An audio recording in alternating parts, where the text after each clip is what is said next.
দীর্ঘ ১৭-১৮ বছর পর বাংলাদেশ রেলওয়ে শ্রমিক কর্মচারী কল্যাণ ট্রাস্টের নির্বাচন উৎসবমুখর ও শান্তিপূর্ণ পরিবেশে অনুষ্ঠিত হয়েছে। বহুদিন ধরে নির্বাচনের সুযোগ থেকে বঞ্চিত রেলওয়ের শ্রমিক কর্মচারীরা ভোটাধিকার প্রয়োগের সুযোগ পেয়ে সন্তোষ প্রকাশ করেন। নির্বাচন উপলক্ষে ভোট কেন্দ্রগুলোতে সকাল থেকেই ভোটারদের উপস্থিতি ছিল চোখে পড়ার মতো। প্রার্থীরা শ্রমিক কর্মচারীদের কল্যাণ, অধিকার ও সুযোগ সুবিধা বৃদ্ধির লক্ষ্যে কাজ করার অঙ্গীকার ব্যক্ত করেন। এ সময় প্রার্থীরা বলেন, আমরা স্বতঃস্ফূর্তভাবে আমাদের রেল শ্রমিক দলের কর্মচারীরা উৎসবমুখরভাবে সকাল ধরে ভোট প্রয়োগ করছে এবং আমাদের এই শ্রমিকরাই ভোটের মাধ্যমেই প্রতিনিধি নির্বাচন করবে। আমি আম্মারকার প্রতিনিধিত্ব করছি। বাংলাদেশ রেলওয়ের শ্রমিক কর্মচারী কল্যাণ ট্রাস্টের নির্বাচন আজকে অনুষ্ঠিত হচ্ছে। দীর্ঘ ১৭-১৮ বছর পরে বাংলাদেশ রেলওয়েতে এই নির্বাচন অনুষ্ঠিত হচ্ছে। দীর্ঘদিন যাবৎ রেলওয়ের শ্রমিক কর্মচারীরা এই নির্বাচন থেকে বঞ্চিত ছিল। আলহামদুলিল্লাহ, আজকে বাংলাদেশ জাতীয়তাবাদী রেলওয়ে শ্রমিক দলের মনোনীত প্রার্থী দিয়েছে। ইনশাল্লাহ আমরা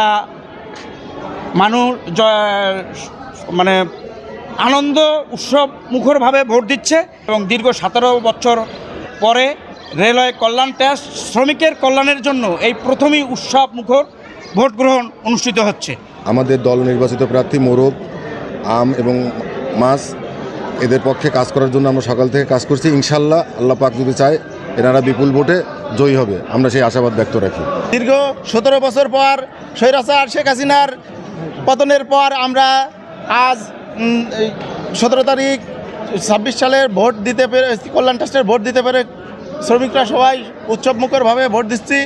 নির্বাচন চলাকালে উপস্থিত ছিলেন রেল শ্রমিক দল কেন্দ্রীয় কমিটির সহ সাধারণ সম্পাদক মোহাম্মদ আবু জাফর, খুলনা বিভাগের সমন্বয়ক ও কার্যকরী সভাপতি মোহাম্মদ সোহেল হাওলাদার, রেল শ্রমিক দল খুলনা শাখার সাংগঠনিক সম্পাদক কাজী আমিনুল ইসলাম সহ সংগঠনের বিভিন্ন পর্যায়ের নেতৃবৃন্দ।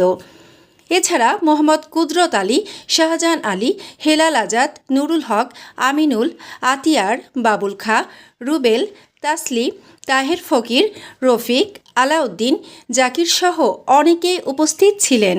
এ বিষয়ে ভোটকেন্দ্রের দায়িত্বপ্রাপ্ত বিভাগীয় যান্ত্রিক প্রকৌশলী লোক সাংবাদিকদের জানান, এখনো পর্যন্ত আসলে আমাদের এখানে সেরকম বিশৃঙ্খল কোনো পরিবেশ আমরা দেখি নাই, কারণ আমরা আসলে আমাদের নিজস্ব যে আইনশৃঙ্খলা বাহিনী আরএনবি তারা আমাদের সহযোগিতায় রয়েছেন। এছাড়া জিআরপি, এছাড়া লোকাল থানার যে পুলিশ এবং র্যাব সদস্যরা আমাদের নিরাপত্তায় সহযোগিতা করছেন। এবং আসলে আমাদের এখানে কিন্তু ভোটাররা সবাই রেলওয়ের স্টাফ বা রেলওয়ের লোক, তো তারা সুন্দরভাবে ভোট দিচ্ছেন এবং আমাদেরও সহযোগিতা করছেন। এজন্য এই পর্যন্ত এরকম বিশৃঙ্খল পরিবেশ বা এ ধরনের কোনো অবস্থার সম্মুখীন আমরা হয় নাই। নির্বাচনকে ঘিরে রেলওয়ের শ্রমিক কর্মচারীদের মধ্যে উৎসবের আমেজ বিরাজ করে। অংশগ্রহণকারীরা আশা প্রকাশ করেন নবনির্বাচিত প্রতিনিধিরা শ্রমিকদের অধিকার ও কল্যাণে কার্যকর ভূমিকা রাখবেন। ফারহানা রহমান, রিপোর্ট, খুলনা সংবাদ।